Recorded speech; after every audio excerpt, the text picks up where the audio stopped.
হোয়াটসঅ্যাপে ভালো ভালো মানুষ, নামাজি মানুষ, তারপরে অনেকে সহি আকীদা পেয়ে গেছেন, শিরক বিদআত বুঝে গেছেন, কিন্তু এই মাসআলাটি জানেন না। দেখা দেখি অনেকে ভুল করেন। কি একটা ভুল করেছে, আপনিও ভুল করলেন। সেটা হচ্ছে জুমা মোবারক অভিনন্দন দেওয়া।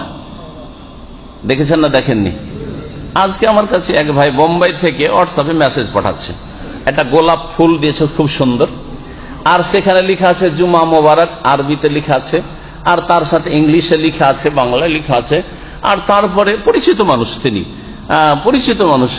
তারপরে ওখানে লেখা আছে নিচে যে এখানে আপনি গোলাপ ফুলের উপর ক্লিক করুন। ঠিক আছে, ক্লিক করে দেখলাম, দেখছি জুমা মোবারক, জুমা মোবারক, জুমা মোবারক। জি হ্যাঁ, কালকে রাত্রে জুমার দিনে পাঠিয়েছে। সুন্নাত না বেদাত? জুমা মোবারক বলা বিদাত। ভালো করে শুনে রাখেন। এতদিন ঈদ মোবারক ছিল, এখন জুমা মোবারক শুরু হয়েছে। নতুন নতুন বিদাত কিয়ামত পর্যন্ত কত যে জন্মিবে আল্লাহ পাক বলেন। সুতরাং হোয়াটসঅ্যাপ ওয়ালারা, ফেসবুক ওয়ালারা, আর এই রকমই যারা ইন্টারনেট ব্যবহার করেন বা এমনিতেই কথায় কথায় বলেন ভাই জুমা মোবারক, ভাই জুমা মোবারক, না, জুমা মোবারক এই কথাটি বিদাত।